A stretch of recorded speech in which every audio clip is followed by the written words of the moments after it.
رب اشرح لی صدری ویسر لی امری واحلل عقدۃ من لسانی یفقہوا قولی۔ اعوذ باللہ من الشیطان الرجیم، بسم اللہ الرحمن الرحیم۔ السلام علیکم ورحمۃ اللہ وبرکاتہ۔ سورۃ نبا مکی ہے اور اس کی 40 آیات ہیں۔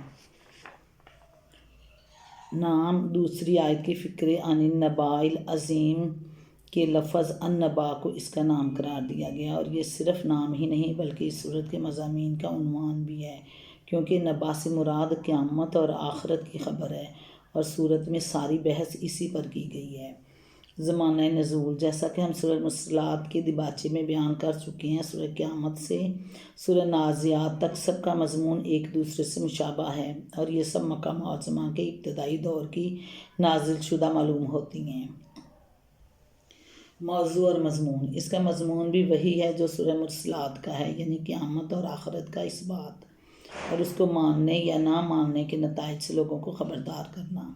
مکہ معظمہ میں جب اول رسول پاک صلی اللہ علیہ وآلہ وسلم نے اسلام کی تبلیغ کا آغاز کیا تو اس کی بنیاد 3 چیزیں تھیں۔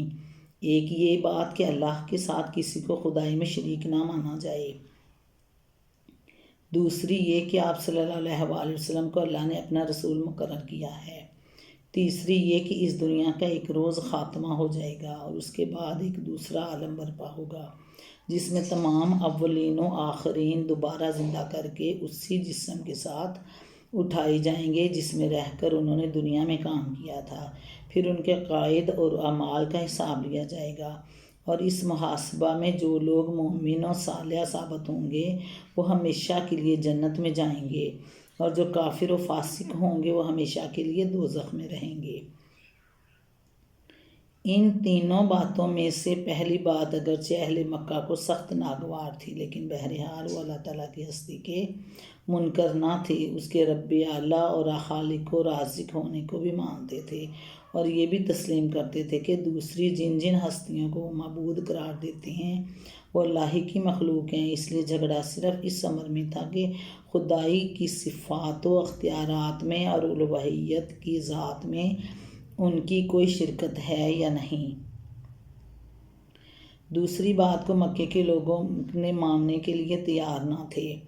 مگر اس امر سے انکار کرنا ان کے لیے ممکن نہ تھا کہ 40 سال تک جو زندگی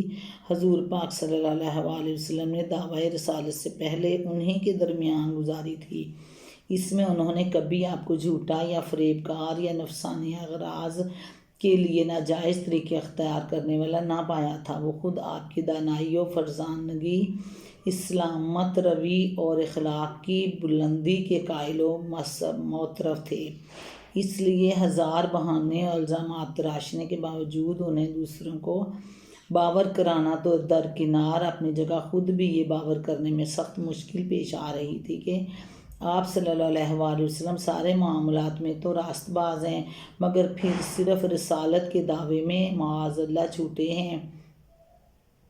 اس طرح پہلی 2 باتیں اہل مکہ کے لیے دراصل اتنی زیادہ الجھن کی موجب نہ تھیں جتنی تیسری بات تھی۔ اس کو جب ان کے سامنے پیش کیا گیا تو انہوں نے سب سے زیادہ اسی کا مذاق اڑایا، اسی پر سب سے بڑھ کر حیرانی اور تعجب کا اظہار کیا، اور اسے بالکل بعید از عقل امکان سمجھ کر جگہ جگہ اس کے ناقابل یقین بلکہ ناقابل تصور ہونے کے چرچے شروع کر دیے۔ مگر اسلام کی راہ پر ان کو لانے کے لیے یہ قطعی ناگزیر تھا کہ آخرت کا عقیدہ ان کے ذہن میں اتارا جائے،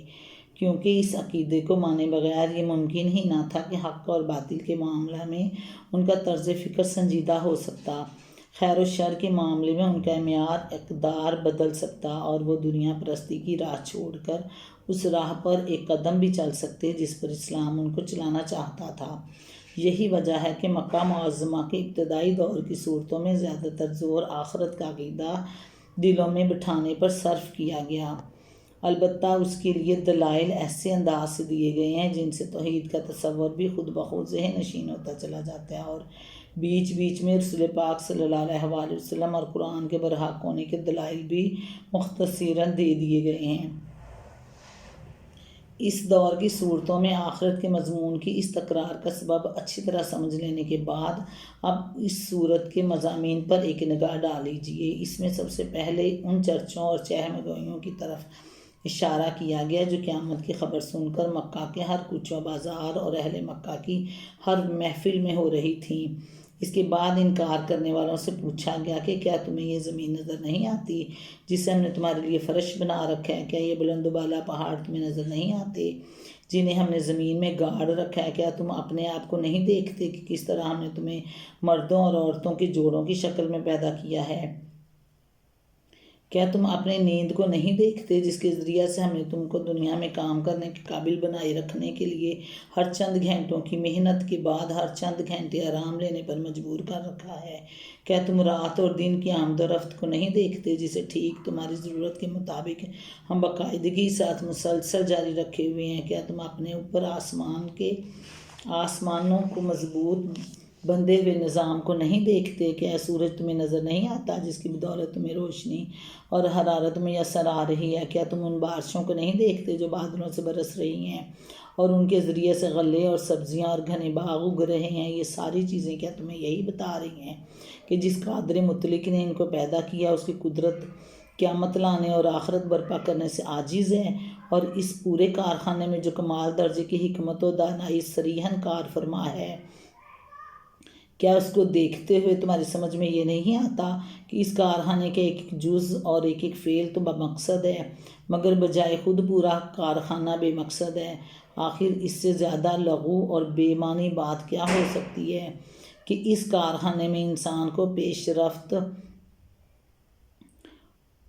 اس کے منصب پر مامور کر کے اسے یہاں بڑے وسیع اختیارات تو دے دیے جائیں، مگر جب وہ اپنا کام پورا کر کے یہاں سے رخصت ہو تو اسے یوں ہی چھوڑ دیا جائے، نہ کام بنانے پر پینشن اور انعام، نہ کام بگاڑنے پر باز پرس اور سزا۔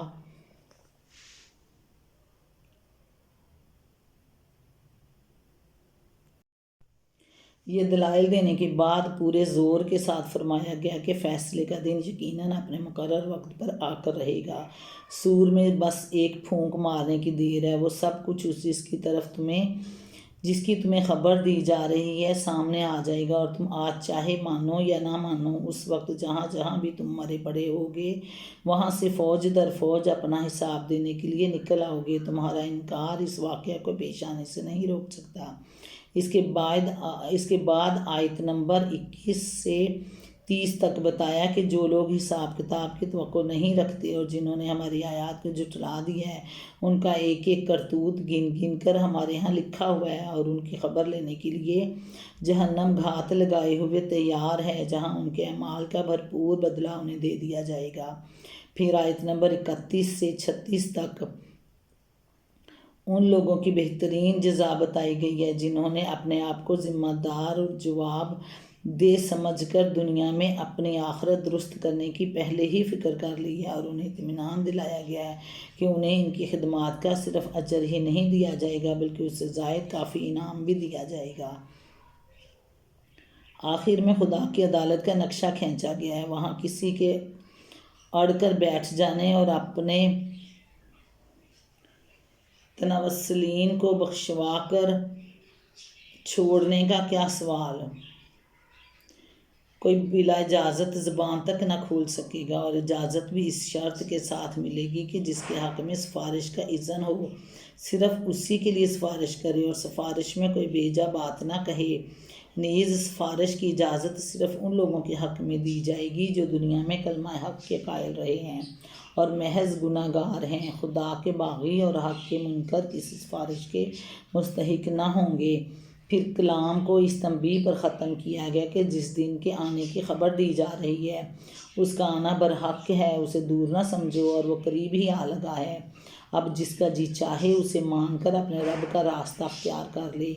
لیکن اس تنبیہ کے باوجود جو اس کا انکار کرے گا اس کا سارا کیا دھرا اس کے سامنے آ جائے گا، اور پھر وہ پچھتا کر کہے گا کاش میں دنیا میں پیدا ہی نہ ہوتا۔